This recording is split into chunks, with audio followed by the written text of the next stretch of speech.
সুপ্রিয় শিক্ষার্থীরা, আজকের এই ভিডিওর মাধ্যমে আলোচনা করব উচ্চ মাধ্যমিকের এবিটিএ টেস্ট পেপার 2021-22 বাংলার 20 নম্বর সেটের এমসিকিউ এবং এসএকিউ প্রশ্ন ও উত্তর নিয়ে। ইতিপূর্বে এবিটিএ টেস্ট পেপারের বাংলার আগের সেটগুলোর এমসিকিউ এবং এসএকিউ প্রশ্ন ও উত্তর নিয়ে আলোচনা করেছি। তোমরা যদি সেই সমাধানের ভিডিওগুলি না দেখে থাকো তাহলে এই ভিডিওর ডেসক্রিপশন বক্সে তার লিঙ্ক দিয়ে দেবো, সেখান থেকে সরাসরি সেই সমাধানের ভিডিওগুলি দেখে নেবে। এখন তোমরা 20 নম্বর সেটের এমসিকিউ এবং এসএকিউ প্রশ্ন ও উত্তরগুলি লক্ষ্য করো। প্রথম প্রশ্ন রয়েছে অর্থাৎ 1.1 কনক পানি চালের ভাত খান বড় বাবু। 1.2 বুড়ো কর্তার বয়স হয়েছিল 82 বছর। 1.3 ফজরের নামাজ বলতে বোঝায় ভোরের নামাজ। 1.4 উনি হলেন দেবতার সেবিকা, উনি কে বড় পিসিমা। 1.5 মঙ্গলে বাদলা লাগলে তা থাকবে 5 দিন। 1.6 বহুদিন কথাটি আমি দেখি কবিতায় আছে 3 বার। 1.7 সকল দেনা শোধ করে দিতে চেয়েছেন মৃত্যুতে।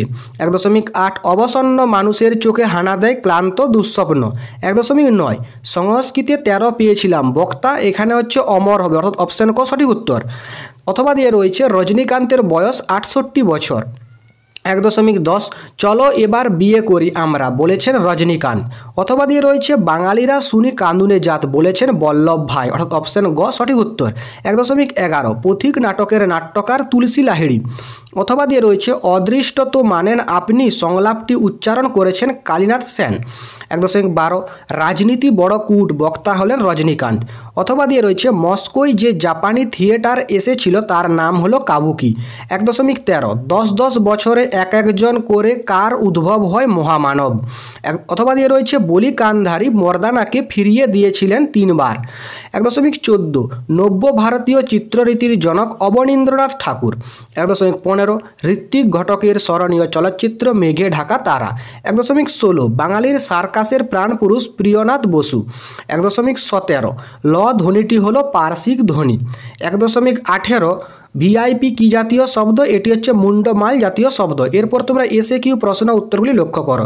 প্রথম প্রশ্ন রয়েছে 2.1 তখনও চাঁদ সূর্য উঠবে কিনা, কার মনে কখন এই ভাবনার উদয় হয়েছিল? বড় বৌমার মনে এই প্রশ্নের উদয় হয়েছিল যখন বড় বউ ভাবে যে লিভারে ক্যান্সার, তা আগে বোঝা যায়নি এবং যখন বোঝা গেল তখন আর কিছু করবার উপায় নেই, সেই সময় এই ভাবনা হয়েছিল। 2.2 বুড়ি খেপে গেল, কোন কথা শুনে বুড়ি খেপে গিয়েছিল? চায়ের দোকানে একজন বুড়িকে বলেছিল ভারী তেজি দেখছি, এই বাদলায় তেজি টাট্টুর মতন বেরিয়ে পড়েছে, এই কথা শুনে বুড়ি খেপে গিয়েছিল। 2.3 দেহ চাই সবুজ বাগান, কথাটির বক্তব্য পরিস্ফুট করো। কবি শক্তি চট্টোপাধ্যায়ের আমি দেখি কবিতায় গাছকে ভালোবেসে জীবনের প্রতিটি মুহূর্তে সেই গাছকে আগড়ে বেঁচে থাকার ইচ্ছা প্রকাশ করার কথা বলা হয়েছে। 2.4 সেই কবিতায় জাগে, কবিতায় কি জাগে? মৃদুল দাশগুপ্তের ক্রন্দনরতা জননীর পাশে কবিতায় কবির বিবেক জাগে জঙ্গলে পাওয়া নিখোঁজ মেয়েটির ছিন্ন ভিন্ন করুণ অবস্থার প্রতিবাদে ফেটে পড়ার জন্য। 2.5 তাতে বয়সটা ঠিক বোঝা যায় না, কার বয়স কেন বোঝা যায় না? লম্বা লম্বা চুলে প্রতিদিন হাফ সিসি কলপ লাগিয়ে প্রবীণ অভিনেতা রজনীকান্ত চট্টোপাধ্যায় যেরকম ইয়ার্কি করেন তাতে তার বয়সটা সঠিক বোঝা যায় না। অথবা দিয়ে রয়েছে তুমি ওই জানালা দিয়ে পালাও, এখানে কোন জানালার কথা বলা হয়েছে? এখানে দক্ষিণমুখী জানালার কথা বলা হয়েছে। 2.6 সেটা যখন মাথায় পড়বে, কোন জিনিসটা কেন মাথায় পড়তে পারে? রবীন্দ্রনাথের গান গাওয়ায় একটি বিশেষ ভঙ্গি আছে, সে ভঙ্গি না মেনে ফিল্মি কায়দায় রবীন্দ্রসঙ্গীতটি গাওয়া হলে বংশদণ্ড মাথায় পড়তে পারে বলে মনে করেছেন। অথবা দিয়ে রয়েছে এই তো জীবনের সত্য কালীনাথ, জীবনের সত্যটি কি? শিল্পীর প্রতিভাকে বয়স হার মানাতে পারে না, বৃদ্ধ অভিনেতা রজনীকান্ত চট্টোপাধ্যায় এই সত্যের কথা এখানে বলতে চেয়েছেন। 2.7 তারা থাকতো কোন বাসায়, এখানে কাদের কথা বলা হয়েছে? পড়তে জানে এমন এক মজুরের প্রশ্ন কবিতায় যারা সোনা ঝকঝকে লিমা বানিয়েছিল সেই সব শ্রমজীবী মানুষদের কথা বলা হয়েছে। অথবা দিয়ে রয়েছে মার সঙ্গে তর্ক শুরু করি, কোন বিষয় নিয়ে তর্ক?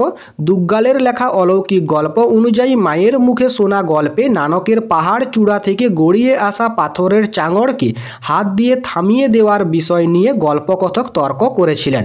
2.8 যুক্তধ্বনি কাকে বলে, উদাহরণ দাও। শব্দের আদিতে বা শেষে স্বরধ্বনি না থাকা একাধিক ব্যঞ্জন একই দলের অন্তর্ভুক্ত থাকলে সেই যুগ্ম ধ্বনিকে বলে যুক্ত ধ্বনি, যেমন প্রাণের পয়রফলা। 2.9 সুর তরঙ্গ কাকে বলে? বাক্যে সুরের ওঠাপড়াকে সুর তরঙ্গ বলে।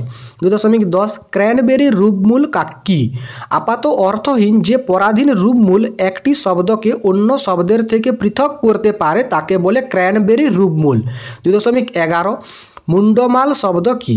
কোনো শব্দগুচ্ছের প্রত্যেক শব্দ থেকে প্রথম ধ্বনিগুলি নিয়ে একটি শব্দ তৈরি হলে তাকে বলে মুন্ডমাল শব্দ। 2.12 অর্থাৎ প্রশ্ন, ভাষাবিজ্ঞান ও ভাষাতত্ত্বের অন্যতম পার্থক্যটি কি? ভাষার বিজ্ঞানী হলো ভাষাবিজ্ঞান, অন্যদিকে ভাষাতত্ত্ব এমন একটি বিজ্ঞান যার নিজস্ব বিষয় এবং অবজেক্ট, ভাষা অধ্যয়ন এবং একে অপরের সাথে তাদের সম্পর্ক রয়েছে।